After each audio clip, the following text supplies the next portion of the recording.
Welcome to Amon G. Carter Stadium in Fort Worth, Texas, where the Montana State Bobcats are looking to go bowling for their second time in the FBS. A year ago, they lost to UConn by 6 points in the Hawaii Bowl. This season, they want to come home with a trophy.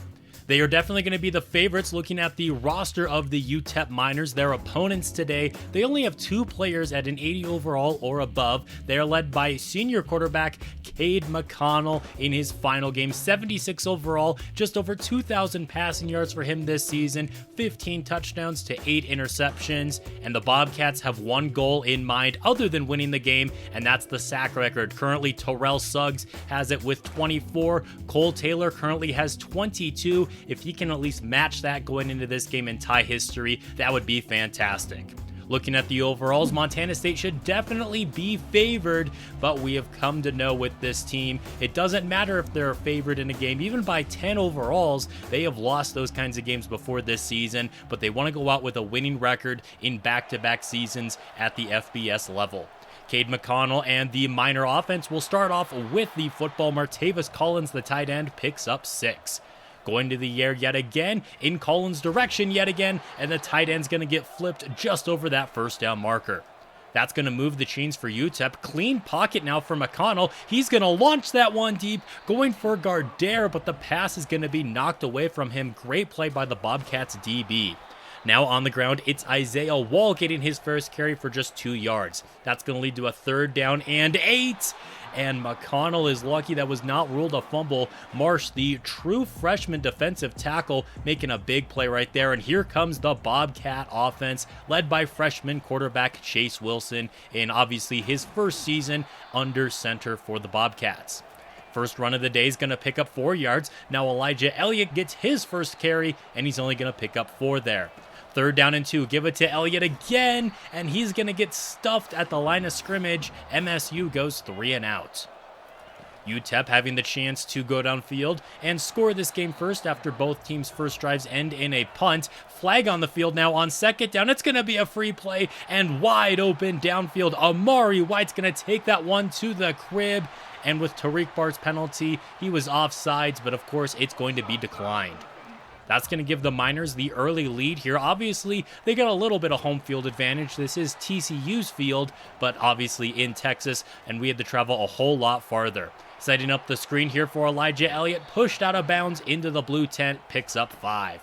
Looking for a pass here on 3rd down. Wilson rolling to his right, directing traffic downfield, but he overthrows Ryan Lonergan, and it's going to result in another Bobcat punt. Miners looking to go downfield now and extend their lead. Wide open downfield. Ashton Nickelberry's going to get them close to the 50. Going to the ground now with Isaiah Wall again. He's going to get pushed forward and pick up 5. He's got 14 yards on the ground. Here's his 4th carry of the game, limited to a single yard. 3rd down and 4. UTEP looking for the conversion, but they're not going to get it. Amari White, who had the touchdown earlier, couldn't hold on to that one. Bobcats now have a chance to go downfield, and we're going for a big play right here, looking for Chase Roberts. The senior in his final game doesn't come down with the catch, but he does draw the pass interference flag. 15 yards on the penalty, and now going to the ground game. Elijah Elliott, the sophomore running back, picks up 8. That's going to get us just across midfield now as we're going to go back to the alleged superstar for Montana State. He is our highest rated player, but he doesn't always seem to play like it. Going to him in space now in the air, makes the first man miss, and he's getting taken down at the 20. Just at the red zone now, going to the ground game with Scott Ray Humphrey. It's also his final game as a Montana State Bobcat as he will be graduating after this game. 3rd down and 6 now. Wilson floats that one to a wide open Hunter Providence. The only issue is he missed him badly, meaning we're going to have to settle for a field goal. 7-3 is the score here near the end of the first quarter. McConnell's got all day to throw, but it's going to be knocked away by Drew Polidor.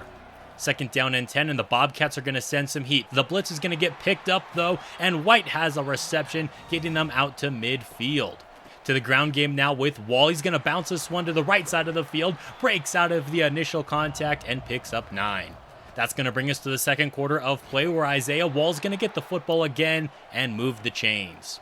McConnell going to the air now, and he's running out of time. Lucky he wasn't sacked on the play. Handoff is going to go to Wall now. The first contact brings him down, making it 3rd and 8. They're going to go 5 wide right here, and they've got the tight end Collins for an easy first down.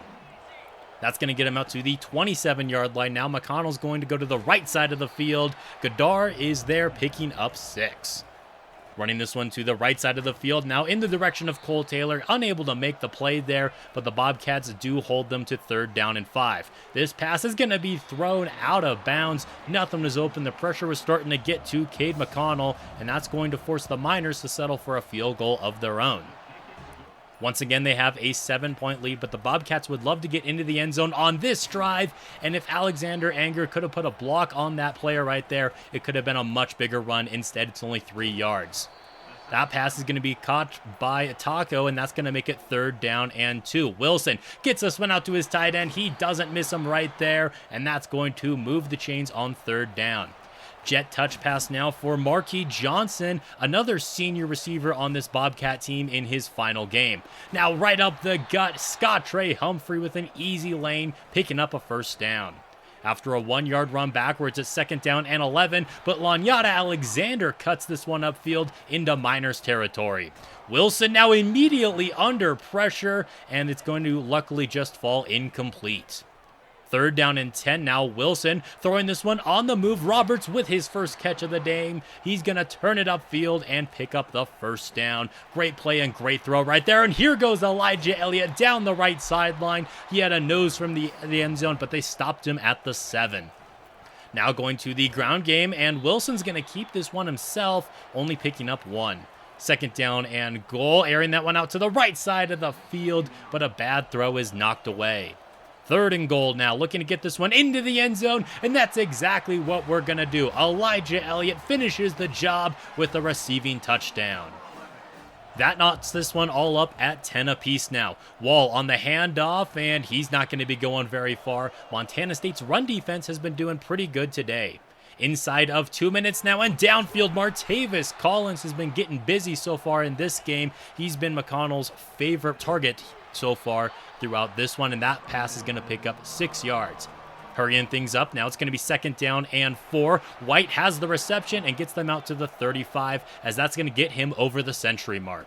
Over the middle, McDare could not, or I know he did hang on to that one for a pickup of 8, and his name's actually Gadier, not McDare, but that's going to be a fumble scooped up by Des McHenry Jr. The linebacker is celebrating, and that's going to give Montana State the football with just 1 minute left to go in the half. Screen pass here for Elijah Elliott, cuts it back inside, gets out to the 48-yard line, and Montana State's going to be hurrying things up. Wilson throwing this one on the move. He got his running back there, and Elijah Elliott picks up 3 on that reception.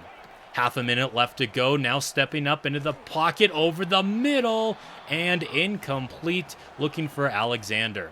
Now it's going to be 3rd down and 7. Wilson's going to go deep. He's got Taco Dollar. He beats the safety, and he's gone. Touchdown, Montana State Bobcats, and they're going to capture their first lead of the day.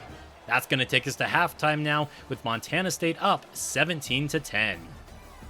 The Bobcats are also going to get the football to open up the 3rd quarter of play, so it couldn't be going any better for them right now. That run's only going to pick up 2 yards, coming out in the I formation. Scott Trey Humphrey following his blocking downfield, and it was solid, but if it was a little bit better, he probably could have gotten 10 more yards. They're going to send a blitz right now, and it almost gets the chance, Wilson. It does force the incomplete pass. A little bit of an option here to Elijah Elliott. He's got some nice space, but with a flag down on the play, it's most likely going to be coming back.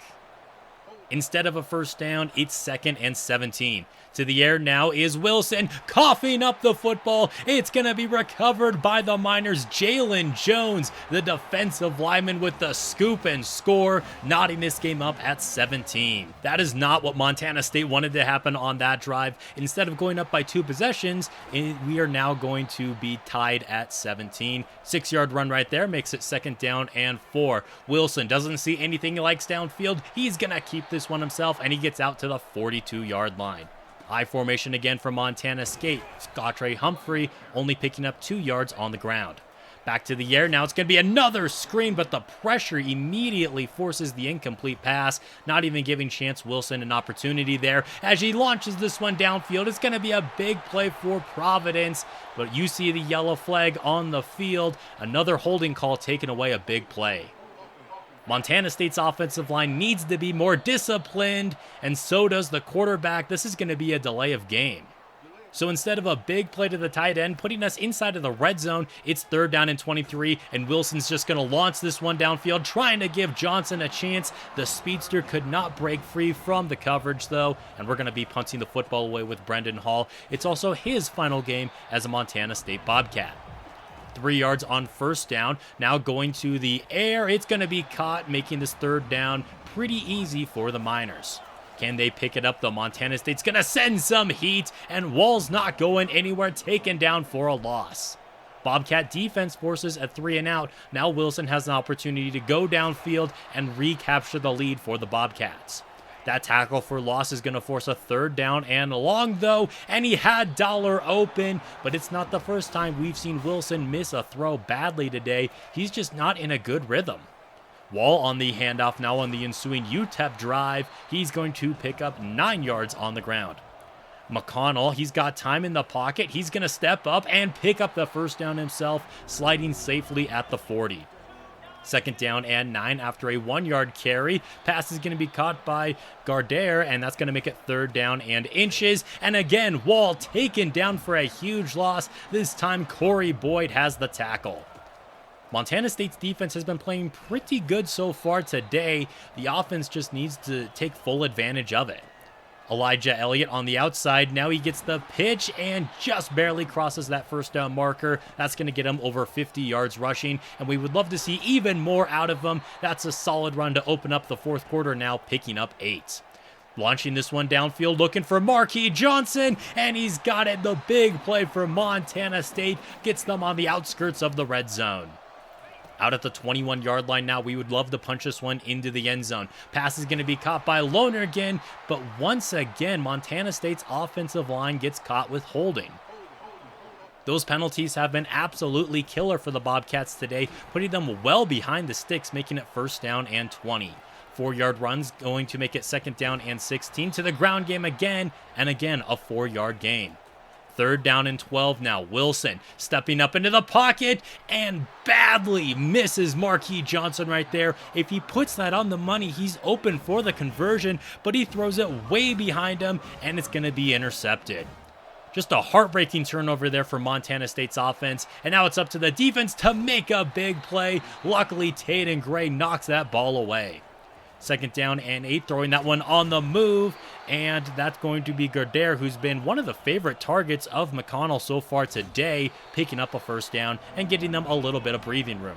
2nd down and 7, and they almost got Tariq Barr with a neutral zone infraction yet again. Instead, they're going to launch this one downfield, and luckily it was no free play. 5 wide on 3rd down and 7. Catch is going to be made, but tackled short of the 1st down, and Montana State's defense forces yet another UTEP punt. Elijah Elliott on the 1st carry of the next drive picks up 9 as he's nearing 100 yards. Scottrey Humphrey now running into his blocker, but they are going to give him the 1st down. Under 5 minutes left to go. Marquis Johnson on the jet touch pass picks up 5. Looking to throw now is Wilson. He's got time, launches this one to the left side, and again, a terrible throw that sails out of bounds. He can't be having that on 3rd down. He does hit Roberts, but he gets hit pretty hard right there. Can't really blame him as he drops that one. 3rd down, or actually this is going to be 1st down for UTEP. Run by Wall is going to go right up the middle, picks up a 1st down, but now it's their turn to deal with holding. At least these penalties are going both ways now. 1st down and 20 after that flag. Pass is going to be caught, picking up 8. 3rd down and 12. Big conversion right here, and they've got it. Martavis Collins, the tight end, has been killing our defense all day long, it feels like. Now under 3 minutes left to go, and down goes McConnell. He's taken down by Boyd, who's been all over the backfield today. Second down and 21. A little bit of an option here. They got the tight end, and Martavis Collins is going to pick up a first down. He's not even a fast tight end. I don't understand how our defense let that happen. Now they've got the backup running back in the game, and he's going to pick up 9 yards. That's going to get them on the outskirts of field goal range now with under 2 minutes left to play, and this might be a touchdown run by Wall. He goes the distance, fighting for every inch. Thank goodness Holding's going to bring it back. That also is going to make it a much longer field goal attempt should they try one, and that pass is going to fall incomplete. Third down and 8, and they're going to be keeping it safe, going to the ground, but that's going to be a UTEP first down, most definitely inside of field goal range now, and the Bobcat defense just can't give up a touchdown. This pass is going to be at the feet of Collins, thank goodness, because otherwise it might have been 6. That run by Wall is going to be going backwards, and Denarius McGee is going to call the Bobcats' first time out. Third down and 13 off of the play fake, and down goes McConnell as the Bobcats are going to burn their second time out. That means Fabiano is out to kick this field goal for the second time today. It is up and good, and Chance Wilson has about a minute to go downfield and at least get us into field goal range. That's not a great start to the drive. Third down and 10, airing that one out to the left side, and finally he puts it on the money. He's been missing those corner throws all day. Under a minute left to go now, setting up yet another screen for Elijah Elliott, spinning around and spinning out of a first down, but that's going to get them close. Second and inches at midfield. Wilson finally has a clean pocket, and he's got Marquis Johnson downfield at the 30. That gets us inside of field goal range, but we would love to end this one in regulation. Wilson throws that one on the move for Elijah Elliott, and the Bobcats are going to use their final timeout now. And since that was our last one with just 11 seconds left, we're going to kick this field goal with Casey Adams, and he just barely sneaks it inside. 3 seconds left, and UTEP is going to try the Hail Mary here. I swear, if we lose on this, it's going to be quite the disappointing end of the season. Pass is going to be nearly caught by Collins. The tight end almost had it go in and out of his hands, and he's been killing our defense all day. Instead, we're getting overtime. UTEP's going to get the football first. McConnell with a clean pocket, fires that one over the middle. It's going to be caught by who else but Martavis Collins. It only takes one play for the Miners to get into the end zone in overtime. Now it's time for Chance Wilson and the offense to match it, and they were ready for that play. We've already run it several times. That's going to be a loss of 3. Second down and long, and Wilson taken down as he's trying to let that one go. Third down and long. Now we want this conversion, firing that one over the middle, but a big hit was put on Hunter Providence, and that makes it 4th and 13. If we don't pick this one up, the game is over. Taco Dollar was wide open, and Chance Wilson, for I don't even know how many times, misses another wide open man, and we're going to want to see a lot of development out of the quarterback in the offseason if he wants to keep his job, because this honestly might be one of the worst games he's played. Yes, he had some multiple interception games. He had a 5 interception game against South Dakota State, and I honestly think he played better in that game than he did in this one, with the amount of throws that he was missing, and the 1 interception he threw in this one was just so killer. It could have easily been a touchdown, but he missed Marquis Johnson, and we're not going to have that 95 speed a season from now. Just a very frustrating game. Despite that, Cole Bullock still won Mountain West Defensive Player of the Week, and it's also nice to see we're getting some commitments like from center RJ Narate. I also did want to note that after BYU went 2-10, they went out and hired the Grizzlies head coach Joel Fitzpatrick. That means the Grizzlies are now going to be coached by Adam Griffin, and it looks like North Dakota State's coach also got poached. Taking a look at the college football playoffs, it's the 1-seeded Florida Gators taking down the 10-seeded Clemson Tigers to win the national championship. For small teams in here, of course, you had UAB, the number 15 team, getting that 12 seed as the small school, of course, that made it.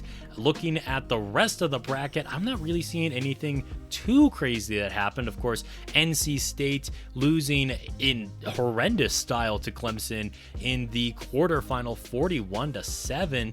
That might have been a little bit of an upset. Also, Utah going to the semifinals. One of their only 2 losses in the regular season was to the North Dakota State Bison. Maybe next season we'll be able to upset some of those playoff teams. As for the season stats, Chance Wilson had almost 2,600 yards, 21 touchdowns, 18 interceptions, which I think might have been how much I threw with Tommy Mellott a season ago. Jordan Reed, 1 touchdown to 6 interceptions. Not good. He started off the season as the starting QB. Both quarterbacks' completion percentage, not very great. Long of 60 and a long of 64. Only 13 sacks taken by Chance Wilson. I honestly thought it was going to be worse than that. But the quarterback position is totally opening up for season 3. I'm really not happy with how that bowl game went. It could be Chance Wilson. It could be Jordan Reed. Could be one of the players we recruited a season ago. Elijah Elliott, for a 93 overall, only had 856 yards and 4 scores. I thought he would maybe do a little bit better, but I think moving the sliders around really messed with us this season, and maybe I'm just not very good at the game. That could also totally be it. Scottrey Humphrey, despite being demoted to a backup role, still had almost 500 yards and he had 6 touchdowns. Fullback Alexander Anger had 29 yards and 2 touchdowns as well. Foskey only had 1 carry, but it did go for 10 yards. Jordan Reed had 5 yards, 3 yards for Starks, and I bet, negative 24 yards there for Chance Wilson. Hunter Providence had 880 yards and 7 touchdowns. Not bad at all for a tight end. And if he had that big completion not taken back due to holding, he would have been over 900 yards. Exactly 600 yards and 5 touchdowns for Chase Roberts.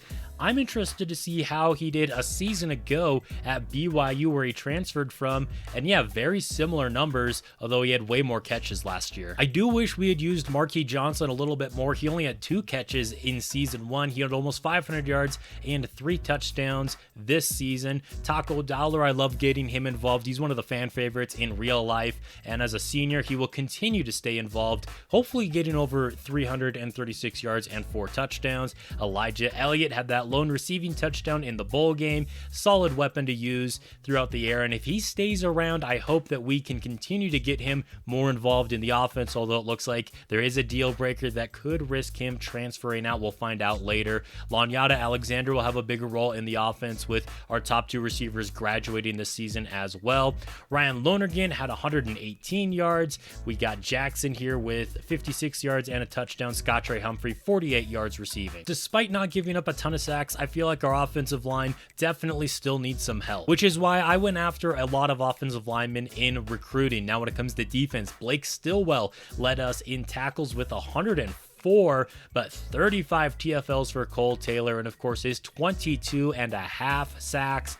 Not quite a record, but still insanely impressive out of an 80 overall sophomore on these sliders. I'm not sure how he did it, honestly. 22 TFLs for Ryder Trulillo, whose name I'm totally butchering. I think he might even be a player from Montana State in real life. Honestly, I really should know. I know Tariq Barr's not a real player, but he did get 21 TFLs and 9 sacks. Corey Boyd and Cole Bullock each had 17 tackles for loss, and Boyd's a cornerback. He also had 6 sacks and an interception. Blake Stillwell with several TFLs. When it comes to those sacks, though, of course, you already saw some of these top guys up here. Samson Kemp, another senior, is going to be graduating, had 6 sacks. 5 for Bullock, 2.5 for several of these players as well. Not a ton of interceptions this season, though. Belmont was the only one with multiple. Boyd had 1, Bullock, Carr, Polidor, and Owens each had 1. Boyd also had 10 passes deflected. Gray had 8.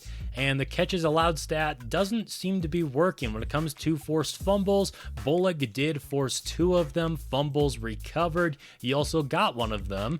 And let's see, no safeties, none this season, but we did have 1 defensive touchdown from the Heisman candidate himself. I also do want to put a spotlight on Coulter Peter here. He did have 2 blocked field goals, but in coverage, he did get burnt quite a bit, so I'd like keeping him only on special teams. Kicking went a whole lot better this season. Casey Adams only missed 3 times, hitting 82% of his field goals with a long of 51. He also hit all of his extra points. Brendan Hall, of course, the real-life punter for the Bobcats, who I think think is in Green Bay, or at least got invited there to training camp. You've probably seen him on social media before because he is a 6'9" punter. I think he's actually going to be pretty good in the NFL, and I wouldn't mind if my Green Bay Packers did keep him around. Not a whole lot to talk about when it comes to kick return, but Corey Boyd did take one punt return to the house. Now that the college football playoffs are over, we can also take a look at the numbers across the nation, and almost by 1,000 yards, Cade Klubnik was the leading passer with DJ Lagway right behind him. Of course, that does make sense considering that those were the two quarterbacks that made it all the way to the championship game. I also want to note that Mark Gronowski was the only other quarterback to throw for over 4,000 yards. He actually transferred to Iowa in real life, so we'll have to see how he does for the Hawkeyes. Jackson Arnold had the most passing touchdowns, one more than Preston Stone, who was in the Heisman conversation, and Mark Gronowski finished with 44, tied in third with Noah Fafita. Cam Miller was also up there when it came to passing touchdowns. Man, these Dakota schools, normally they're known for running the football, but they were passing it all over the place. Logan Fife finished with 41. It really leaves something to be desired at Montana State to see all these other former FCS schools just slinging the football around, and luckily Chance Wilson did not lead the nation in picks. Hughes had 1,600 rushing yards to lead the nation. Nick Singleton with 1,500 up there. Amir Johnson for the Jackrabbits was way up there as well, and I see Eli Gilma down here with 1,200 yards and 7 touchdowns ahead of senior Ashton Genty. Nick Singleton also led in rushing touchdowns ahead of Amir Johnson, who had 14. Senior receiver Marcus Burke goes out on top with Florida with the championship and the receiving crown. In fact, did he have the most receiving touchdowns as well? Indeed he did. North Dakota State also had a freshman receiver go for 1,200 yards and 13 touchdowns. And man, the Bobcats, they haven't been bad. I mean, we've made it to bowl games in our first 2 seasons at the FBS level, but these other schools are just performing so much better than we are. And it's funny to see that the nation leader in sacks has 10. I don't know if Cole Taylor just broke the game or what, but there's no way that the numbers should be this low. Most interceptions, at least that it will show, goes to UCF's cornerback right here. And you got a handful of guys up here, including Ronald Jackson from Montana. With some of our numbers, we did get some first-team All-Americans, as did South Dakota State here, but Hunter Providence got that tight end spot. You also see some Dakota linemen right here, and you also have NDSU's kicker. Logan Fife got second-team All-American as a sophomore. I am going to hate playing against him every season. He already tore us up once. You have another NDSU lineman making the second team here, and it looks like there's a lot of young talent on these teams, like Jordan Dever. He made it as a receiver as a freshman All-American. Of course, so did NDSU's guy. You also have a tight end here out of South Dakota State. They are known for producing some tight ends. It says he's a 47 overall, so I don't know how he made it up here on that list. You got the left tackle right here for NDSU also making it. Grizzlies center, he's going to make it as a freshman All-American. Inside of our own conference, of course, Hunter Providence is going to make it. We had 3 guys on the line, 2 offensively, 1 defensively, and then a lot of our defense made the second team Mountain West Conference. Chance Wilson, he's probably one of the few freshman quarterbacks that was even starting, so despite his up and down season, he made it as the freshman quarterback here, along with some other members of our defense. And man, it looks like there might be a mass exodus out of Montana State because of playing style and championship contender, including Elijah Elliott, Corey Boyd. I mean, look at all these guys, and we only have 6 persuasions. We're going to be losing half our roster. I know it says very low on Elijah Elliott, but I would love to get him back at 2 more seasons out of him. Yes, he sticks around. Honestly, just with that, I feel like that makes this whole thing a success. Corey Boyd, he could also stick around for 2 more years. It says extremely low, and we're going to lose him. It says very low for Takari Carr as well, but he's one of our best cornerbacks, and we also lose him. Our secondary is taking quite the hit. Lanyata Alexander, he will have a much higher place in the offense next season, and he is sticking around. With my last 2 persuasions, I'm going to focus on these young players. A lot of them are low persuasion chance. We're going to go with Jalen Weathers, a safety, and we failed. Part of me kind of wants to use it on Jordan Reed, but he's going to be a senior next season, and I'm not even sure if he's going to get that starting job, even though he does have the unlimited amount of potential in in his development. He's only going to get one more season, and he will have a better chance of getting playing time probably somewhere else. So I'm going to go with, I think, Trey Owens here, another young safety. Let's persuade him, and no. So all in all, kind of a tumultuous offseason already, as we're going to be missing a lot of players. Thank goodness Elijah Elliott is going to be sticking around. We got to get that playing style a little bit up now so he doesn't threaten to transfer a season from now. Looking at some other players we're going to be leaving. Tariq Barr at an 81 overall. Our kicker Casey Adams is gone. Drew Polidor was a solid safety for us. Brendan Hall hopefully off to the NFL for him. Cole Bullock, Marquis Johnson, Ryan Lonergan, Samson Kemp, Scott Trey Humphrey, Hunter Providence, Danny, I'm not going to try to pronounce his last name, but I do know he does also play for the Bobcats in real life. Same thing with Ryder. Chase Roberts, I'm really like actually the transfer that we got here in him. I think he was a good receiver for us. Best of luck to him in the future. And we're also going to be losing a right guard. None of those players ended up making it to the NFL, but there are some players from these other former FCS teams that did, like North Dakota State had several players drafted, which isn't too unrealistic. They just had an offensive lineman go in the first round to the Seattle Seahawks. South Dakota State also had several players taken, as did the Montana Grizzlies, with guys like Eli Gilman declaring early. And now it's time to get busy in the transfer portal and recruiting. I'll get back to you guys once this is over and show you all of our wins and losses. Recruiting has come and gone, and it started off with a tough loss. We were going after this former New Mexico quarterback,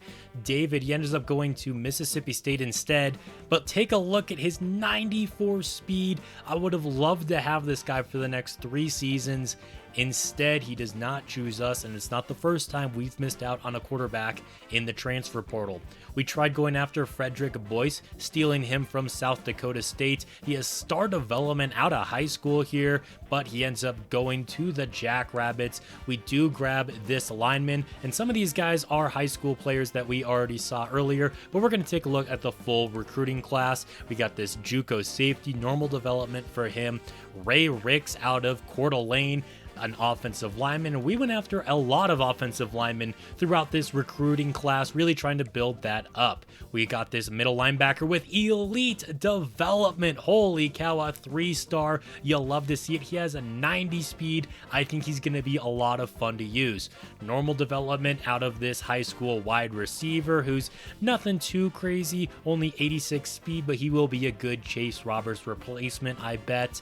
You got another wide receiver here. He has impact development, 87 speed. He's only 5'8" though. This other wide receiver that we got, let's see, he's got 90 speed, so a little bit faster. Normal development for him. This is one of the tight ends that we got to instant commit early in the season. Marquez Choice, he's got 82 speed and normal development, 6'2". Offensive lineman here with impact development. This one's got normal, impact, impact, impact, normal, impact, normal, and star. That's a lot of offensive linemen that we got. Some of them were gems, as you saw there. Going over to the defensive side of the ball, we got this impact defensive lineman. We got this other tight end to commit. I wasn't sure if he was going to. It looked like there was a deal breaker on him, but I had several guys up here that had deal breakers that we were still in the lead for, and it looks like they ended up choosing us anyway, despite that. You have an offensive lineman here that we missed out on. We didn't go after him too hard, though. He was only a 2-star. I wasn't too impressed with him. The center we got, normal development out of him. A couple of normal defensive linemen, impact defensive tackle. We got Dennis Abraham to potentially be our kicker of the future. We got this impact linebacker transfer from Washington State. Another impact linebacker here. We got this cornerback, which we desperately needed after losing 2 to the transfer portal before missing out on this safety to BYU and this linebacker to Texas State. I also want to keep tabs on all the players that transferred out and where they ended up. Mississippi State, they got Jalen Weathers, who we tried to keep around. We got this offensive lineman Dyson going to UAB. Jordan Reed yet to commit to a team, but it looks like it's probably going to be Troy. You got Coulter Peter. He went to Alabama. They went after a 3-star out of Montana State. maybe they see something that I didn't in him. They also got this other defensive tackle of ours. That's crazy. They also got Takari Carr. What's up with all these Bobcats going to Bama, other than it does say that their home state is Alabama? Corey Boyd went there too. Did we just have a bunch of superstars that we didn't really know about? It does list Corey Boyd and Takari Carr as 4 stars. I really wanted to keep them around, couldn't get them. The lone Grizzly that hit the transfer portal went to Baylor, and it looks like NDSU lost a guy out to Georgia. It looks like Georgia had the top recruiting class.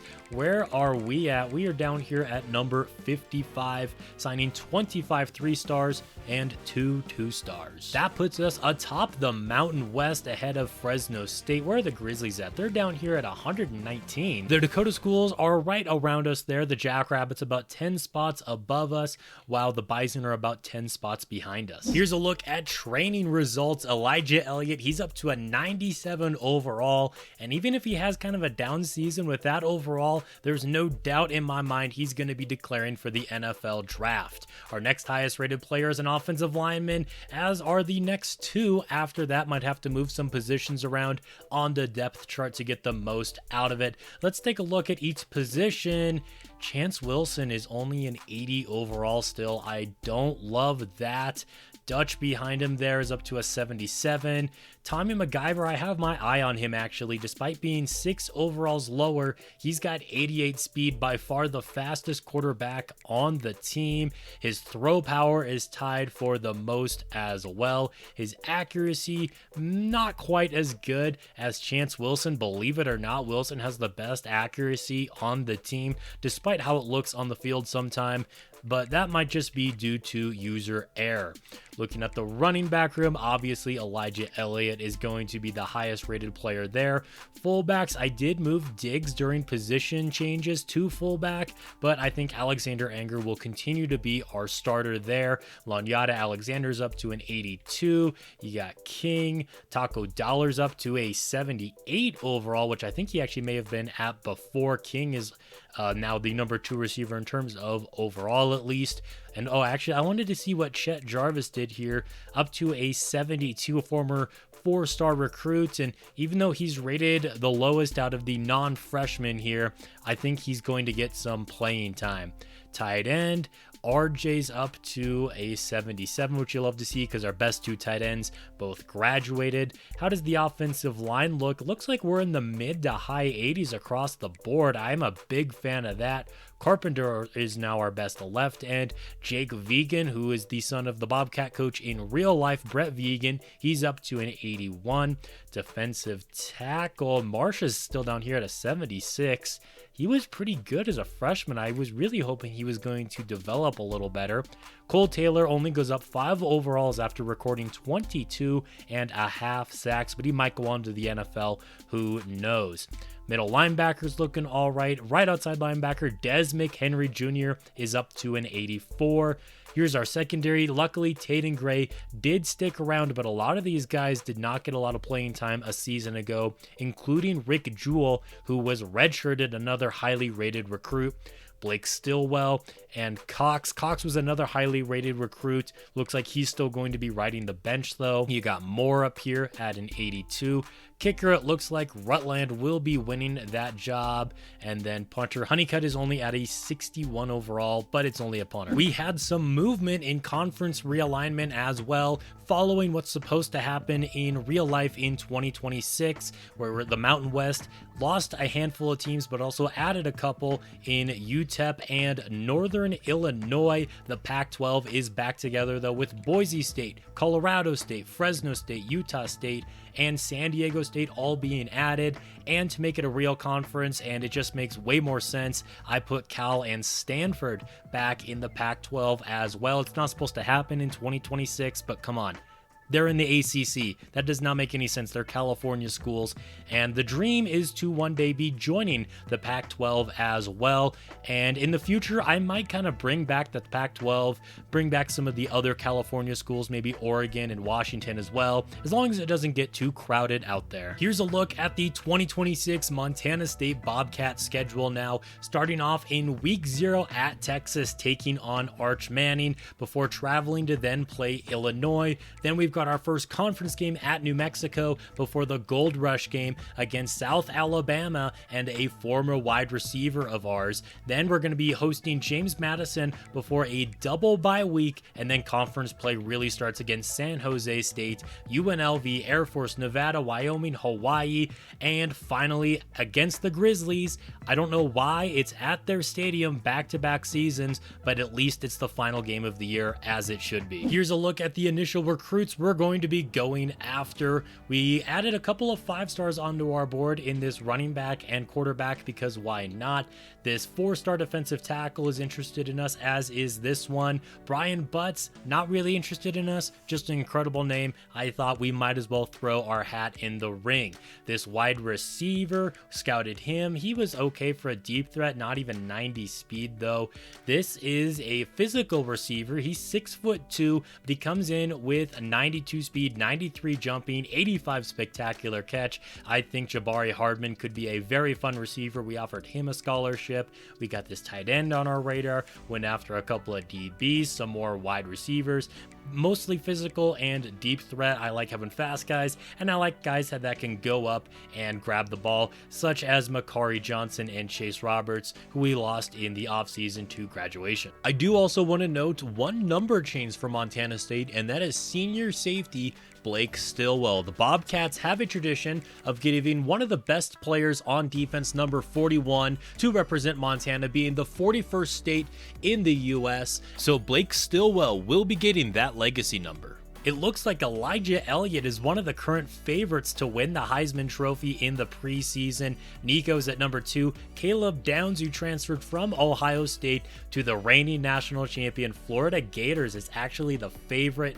Arch Manning comes in at 4th, and then Darius Taylor at number 5. I do think that Chance Wilson is going to be the starting quarterback this season, but MacGyver just makes some really nice plays out there. His accuracy is definitely worse, but that mobility is just so nice to have. So even though he's not going to be starting the season as our quarterback, I wouldn't be surprised if he gets out there and gets a little bit of playing time. Go out there, get some good packages for him, maybe use him as a Taysom Hill type of player, because look at this mobility. It's only 88 speed, not as good as what we could have had out of the transfer quarterback David, but it's still faster than everyone else. So despite how exciting and dripped out Tommy MacGyver is right now, Chance Wilson will be getting the start in week 0 at Texas. It's going to be Arch Manning's second season as the starter there, and despite going about 500, he had a pretty good season. He's going to be looking to have an even better junior season, so you're not going to want to miss the start of it in the next episode. Thank you guys so much for watching. If you enjoyed this video and are excited for season 3, leaving a like is always appreciated, and until next time, this has been Jeffrey.